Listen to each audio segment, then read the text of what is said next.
Allez, toujours dans le cadre de notre exposition Made in Africa, ici en Fédération de Russie, nous sommes venus justement à la rencontre d'une légende, d'une star panafricaine.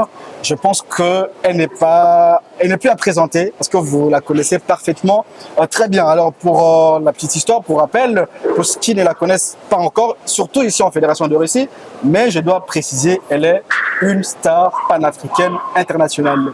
Donc, elle s'appelle Madame ou artiste Were Were, s'il faut, je ne sais pas si j'ai massacré les noms. Bonjour, comment vous allez? Bonjour, je vais bien. Were Were, le King n'y est pas. Alors, Were Were, donc elle est panafricaine, garnie. Elle joue, elle porte plusieurs casquettes en elle, écrivaine, chanteuse, en même temps artiste. Elle joue beaucoup de rôles. Je pense que vous avez un petit mot à dire d'abord à tous les gens qui nous suivent. Ben, salut de Moscou. Oui, nous sommes venus quand même dans un forum de rencontres, de découvertes. Nous avons amené nos savoirs, nos expériences à proposer pour ces peuples que nous rencontrons, en ce qui nous concerne pour la première fois. Et puis découvrir aussi, bon, évidemment, il y a tout ce qu'il y a dans les livres, mais il y a aussi ce qui se vit au quotidien et qu'il est important de connaître. Très bien, lorsqu'on reçoit une artiste garnie, exceptionnelle, il faut également être stylé, quoi. Comme vous le voyez, on est là stylé, très bien habillé. En tout cas, j'aime le look, c'est parfum, c'est chic et voilà. On commence avec vous. Quelle est la mission principale, si vous pouvez me dire que vous êtes venu en Fédération de Russie? Mais on nous a invités pour présenter des opportunités d'échange avec les peuples de Russie. Et nous avons nos cultures qu'il nous semble important de faire découvrir. Quand on ne connaît pas la culture des gens, on loupe l'essentiel et surtout si on se base seulement sur ce qui est dans comment ils utilisent aujourd'hui des termes vraiment.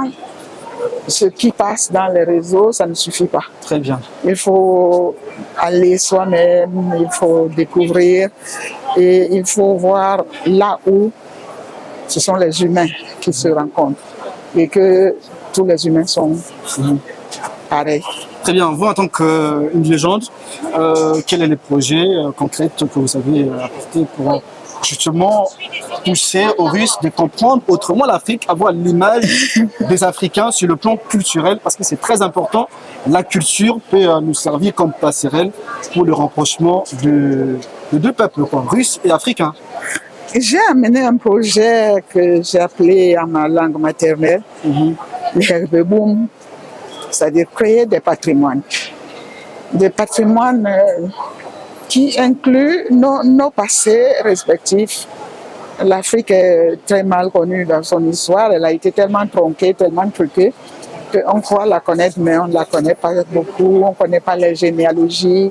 Les Africains ne portent pas leur propre nom, ils portent le nom des autres qui ont eux des saints, et puis eux, ils sont des diables. Il y a trop de choses qui sont mal faites pour qu'il y ait une bonne rencontre entre des peuples.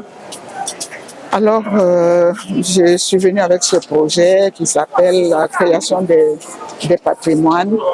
Proposer donc, puisqu'on nous l'a demandé, de proposer les meilleures possibilités d'échange.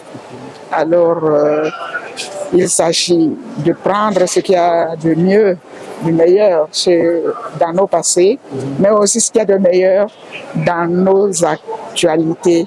Nous avons de très grands créateurs, des sculpteurs, des peintres, des designers, des stylistes, et j'en passe, des producteurs d'images audiovisuelles, des arts vivants, comme le théâtre, la danse, les musiques, en production aussi. C'est-à-dire que nous ne nous contentons plus d'être seulement ceux que l'on filme et tout ça, mais ceux qui filment aussi et qui peuvent montrer le regard que nous autres, nous avons de ce qui se passe aujourd'hui. Donc, ce sont des échanges, ce sont des possibilités nouvelles. Et ça m'a intéressé, cette invitation, et je suis venue. Très bien, pendant que nous parlons, effectivement, l'équipe technique de Draft TV est en train d'illustrer les images du projet que vous avez amené. Alors, est-ce que nous pouvons aussi savoir comment les Russes ont accueilli justement votre projet? Est-ce que vous avez déjà présenté? Ça, c'est la première question. Et nous anticipons la seconde question pour savoir c'est quoi les avantages ou les bénéfices, genre l'intérêt gagnant-gagnant entre les Russes et vous, les Africains. Ah, mais aujourd'hui, les peuples, tous les peuples du monde se ruent vers l'Afrique. L'Afrique, c'est quand même le continent père et mère de l'humanité. Aujourd'hui, les humains reconnaissent l'Afrique comme leur point de départ. Et donc, quand les gens viennent à nous, nous aussi, on doit faire un effort de mieux les connaître par nos propres expériences, par nos propres savoirs, par nos propres approches. Et de l'angle de vue où nous sommes placés autour du grand arbre qu'on appelle Dieu, chacun voit seulement ce qui est visible de son angle de vue. Mais vraiment, ça ne veut pas dire que tout le monde connaît tout. Il y a tout à découvrir encore. Très bien, tout le monde ne connaît pas tout, il y a tout aussi à découvrir, c'est ça, une expression limpide d'une légende. Plus de 40 ans de carrière, il faut signaler. Franchement, vous êtes une bénédiction aussi pour l'Afrique. Attention, les 40 ans, là, c'est pour le village Kinyi, la création du village Kinyimbok en Côte d'Ivoire. Mais moi, mon métier, dans 3 ans, on va fêter mes 60 ans de métier. Waouh, c'est magnifique. Voilà, est-ce que vous pouvez nous dire ce qu'on n'a pas encore dit parce que le projet est tellement magnifique et nous espérons que les autorités russes vont vraiment s'intéresser pour travailler sur ces partenariats gagnant-gagnant entre les deux pays.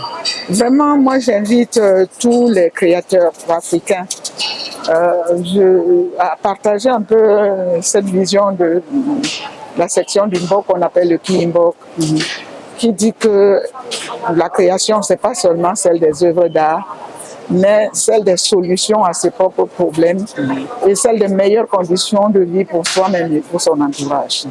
Donc, je les invite à ne pas se limiter à créer seulement les œuvres d'art, mais d'essayer de voir comment de créer les meilleures conditions de vie pour eux-mêmes et pour leur création, et comment créer des solutions. Le monde s'ouvre, il faut s'ouvrir avec le monde et ne pas partir les mains vides. Amener nos propres savoirs, amener nos propres activités et pour que les gens sachent qu'en venant, ils ont quelque chose à gagner, mais que aussi les gens qui viennent ont quelque chose à gagner. Donc maintenant, le langage, c'est gagnant-gagnant.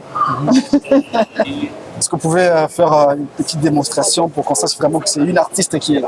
Mais comment ça? Je n'ai pas à démontrer quoi que ce soit. Bon, il y a les livres. D'accord.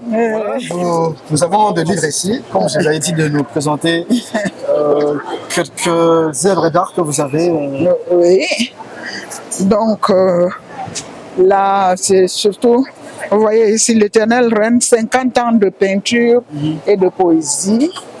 Donc là, ça retrace mes 50 ans des sculptures, des peintures, des spectacles, etc. C'est un très beau livre. C'est magnifique. Un grand livre, voilà. Migration de la parole. Migration de la parole. Chant, peinture... et drôle de poésie. Et puis c'est suivi de Poétique des arts, fusion des temps. Donc il y a ces 2 recueils. Et là aussi, là par exemple, c'est un de mes spectacles. Voilà. On voit les images de spectacles. On voit les images de mes sculptures, de mes peintures. Hein? Il y a des tableaux, des objets anciens et traditionnels qui m'ont inspiré. Vraiment, voilà. Waouh, c'est tellement magnifique là. Voilà, ce sont ces expériences que nous venons pour montrer aux populations russes que nous avons quand même des patrimoines anciens mais aussi contemporains et puis nous nous positionnons pour le futur. Voilà, donc ce que les humains vivent en cette période particulière, c'est une étape où les humains ne savent plus trop. Donc, tout est à réinventer, mais ensemble, quoi. Voilà. Merci, nous sommes arrivés à la fin. Rapidement, un petit mot de la fin à tous ceux qui nous ont suivis. Merci à tous nos suiveurs, ceux qui suivent le village Kiyi, ceux qui suivent Werawerenki, avec nos idées, avec notre combat pour une grande Afrique noble, riche, respectée. Et merci aussi à tous les autres peuples du monde qui nous découvrent et nous les invitons au village Kiyi pour ces 40 ans à la fin de cette année. Bienvenue. Merci beaucoup. Merci beaucoup de vous être intéressé à nous. En tout cas, c'est par ces mots de la fin que nous mettons un terme à notre reportage de séjour. Merci à toutes et à tous de nous avoir suivis. Au revoir et à très bientôt.